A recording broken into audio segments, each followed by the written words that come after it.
Greece, once an ancient culture of southern Europe that still impacts the world to this very day. Neoclassical architecture with its triangle that lies at the top of buildings can be found on St. Peter's Basilica in Vatican City in Rome in Italy, as well as the White House in the United States and the United States Supreme Court building. But if there's one city that is dominated by that architecture, it is London in England. As you come out of Bank Station in the famous Square Mile, you are surrounded by a neoclassical architecture that includes buildings like the famous Royal Exchange and the Central Bank of the United Kingdom, the Bank of England. As you travel throughout London, Her Majesty's Treasury, both front and back, is modelled after Greek neoclassical architecture. Buckingham Palace, the home and London residence of the monarch of the United Kingdom since 1837. The Royal Mews, the Household Cavalry Mounted Regiment, the Royal Society, the Royal Opera House, St. George's Hospital, Harrods Shopping Centre, Ripley's Believe It or Not Museum, the Natural History Museum, the National Portrait Gallery, and on the opposite side of the road, St. Martin's in the Fields Church. A Roman Catholic church in Brompton Road in Knightsbridge, West London, the Church of the Immaculate Heart of Mary, the Oratory, at the top and at the bottom is adorned with the triangle. And at the British Museum, it is also adorned with the triangle at the top and the Greek pillars or columns to support it. And when you walk into the museum, you can clearly see that it is modelled after this temple from ancient Greece. The Greek culture was influenced by surrounding nations, with creatures that had a head of a man, wings of a bird, and a body that resembles a feline creature. This was found in other European cultures like the Etruscans of Italy, the Medo-Persian Empire of Iran, the early cultures of Turkey, and the far older culture of Assyria-Babylonia in what is now modern-day Iraq. Our alphabetical script in the English-speaking world comes from the Greek, which the Greeks derived from the culture of the East. Even sundials that are from Greece was passed down to the Greeks from ancient Babylon, according to Herodotus. But how does the Greek culture still influence the modern world? In London, St. James's Square is the headquarters of the Pentagon's largest supplier of oil, the sixth largest energy company by market capitalization, British Petroleum, better known as BP. Its logo looks like a sunflower, but where did it come from? According to its official website, it tells us that it was founded by William Knox Darcy in 1909, and its logo, the Helios, was named after the sun god of ancient Greece. Nike Inc., with its famous tick logo, has always, since the 1980s, been able to successfully tap into the urban market and influence a whole generation of youth. But it shot to meteoric success, where one man its sponsored popularity single-handedly turned it into the most successful sporting franchise on earth, a billion-dollar brand, where some of the most popular sportsmen and women market this brand because of their success rate and their victory. And in ancient Greece, soldiers would sacrifice to Nike, the god of victory, before they entered into a battle. And this is the deity the sporting franchise is named after. Like the ancient Egyptians, they had hundreds of deities, and one of them, called Bacchus, is still honored to this very day. Where in ancient Greece and Rome, men and women would dance naked in homage to him. And the carnival in Brazil, the Caribbean, and in London, England, is in honor of Bacchus, the god of drunken debauchery and pleasure. Hippocrates, a Greek physician born around 460 BC, has been titled as the father of modern medicine and medical literature. He made an oath where he swore he would give no deadly medicine, which means he would never intentionally give anything harmful or destructive in nature to a patient. Though the modern medical and pharmaceutical industry has of recent a bad reputation, the Hippocratic Oath is still followed by most medical schools to protect patients from being used as guinea pigs. The Greek culture were far better in race relations than the modern world, appreciating different skin tones and the different shapes in face structure, nose and lip sizes, and the variety of colors in an eye. But the Greek culture and the rise of its empire was prophesied in detail in the Bible as dominating the world stage by uprooting the Medo-Persian Empire in Iran by the most criticized book in the whole Bible, the book of Daniel. In Daniel chapter 11 and verse 2, it prophesied that, "And now I will shew thee or show thee the truth. Behold, there shall stand up yet 3 kings in Persia, and the 4th shall be far richer than they all, and by his strength, through his riches, he shall stir up all against the realm of Grecia," or Greece. King Leonidas was a king of the city-state of Sparta in ancient Greece from about 490 BC until his death at the famous Battle of Thermopylae, the Second Persian War, in 480 BC. He was lionized, and his death was seen as a heroic sacrifice. For Herodotus, the 5th century BC Greek historian, recorded how when Leonidas realized that the Medo-Persians had outmaneuvered him, he gathered 300 of his fellow Spartans to fight with him to the death, that introduced the Greeks into the prophetic picture.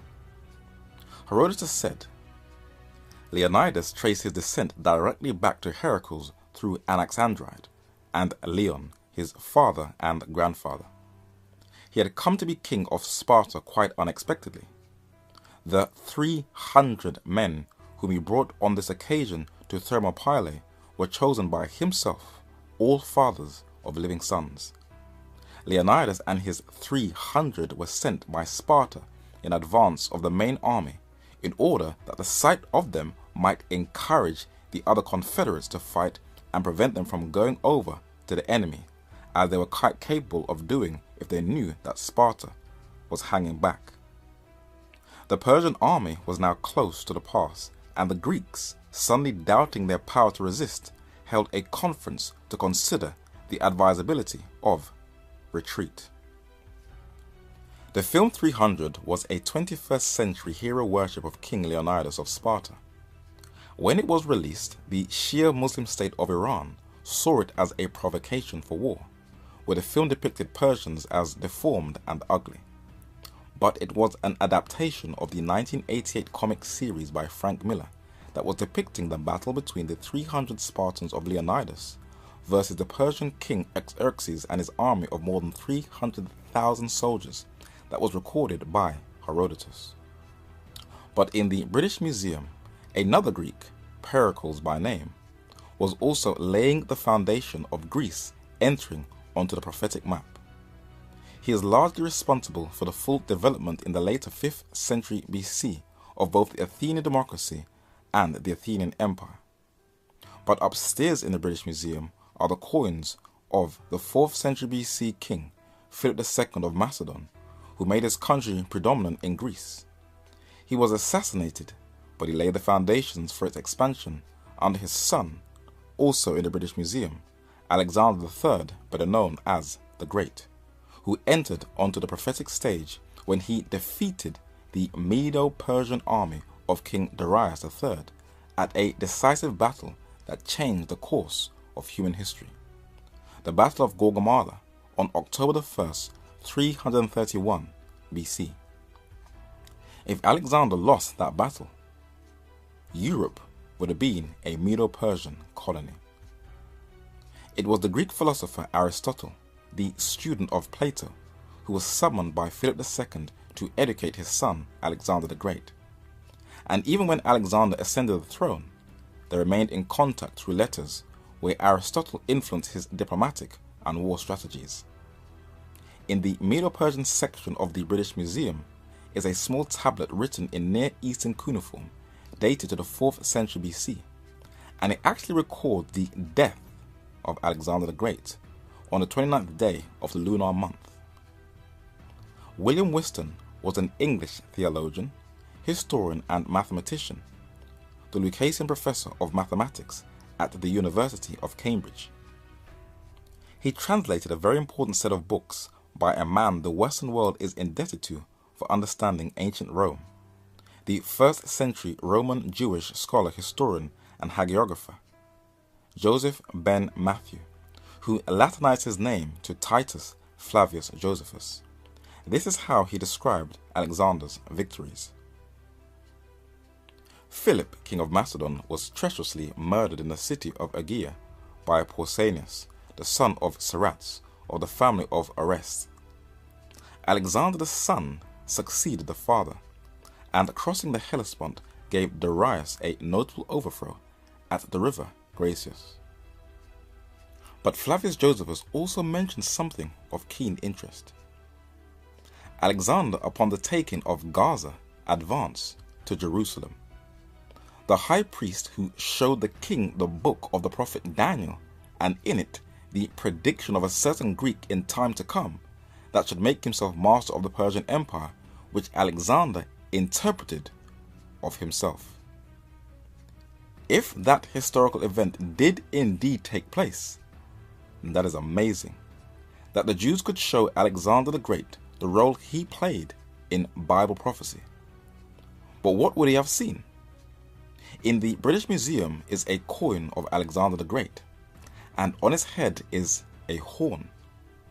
It may look insignificant to your average visitor to the museum, but in Daniel chapter 8 and verse 21, it prophetically records that "and the rough goat is the king of Grecia," original Hebrew would be Yavan, "and the great horn that is between his eyes is the first king," who was Alexander the Great, prophesied 2 centuries before he came onto the world scene.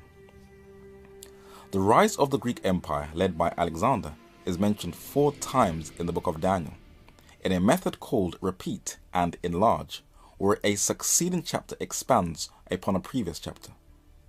In Daniel chapter 2 and verse 39, it is the 3rd kingdom of brass. In Daniel chapter 7 and verse 6, it is the 3rd leopard beast kingdom with 4 heads and 4 wings. In Daniel chapter 8 verses 5 and 21, he is a goat who came from the west, which is Europe, whose kingdom was divided into 4 after his death, in Daniel chapter 8 verses 8 and 22.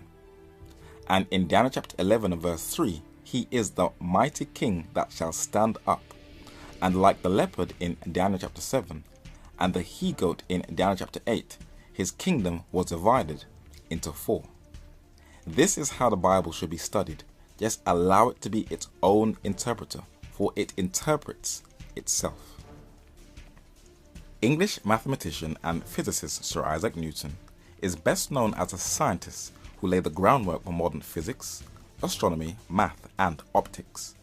But he would spend hours studying the books of Daniel and the Revelation, and he understood the laws of prophetic interpretation that included repeat and enlarge. But in recent times he has been unfairly attacked. In his private papers, he calculated that the world would end in the year 2060, and many in the secular world are challenging him, saying that he should not be categorized as a true scientist. He also briefly dabbled with alchemy, and many self-righteous Christians who are deeply judgmental to the core are also calling him an occultist. What is interesting is that King Solomon sowed his wild oat throughout the Middle East, and his pagan wives and concubines had such a powerful influence over him that they for a while turned his heart away from God, and he also dabbled with the occult gods of the surrounding nations. How many Christians do you hear saying, "I will never read Proverbs and the Song of Solomon, for it was written by an occultist womanizer"? You don't dwell on the faults a man has done throughout his life, but how he endured to the end. Read Hebrews chapter 11. For Sir Isaac Newton, when describing Greece, said, "The belly and thighs of the image were of brass, and represents the Greeks, who, under the dominion of Alexander the Great, conquered the Persians and reigned next after them." The 3rd beast was the kingdom that succeeded the Persian, and this was the empire of the Greeks during the reign of Alexander the Great. The rough goat, saith Daniel, is the king of Grecia, which lasted during the reign of Alexander the Great. And a mighty king, Alexander the Great, shall stand up, in Daniel chapter 11 and verse 3, that shall rule with great dominion and do according to his will. Studying prophecy is very interesting, but haven't scores of men written books and conducted seminars on the book of Daniel for hundreds of years? Why do we need another presentation on this prophetic book? We shall find out in the next study on the book of Daniel.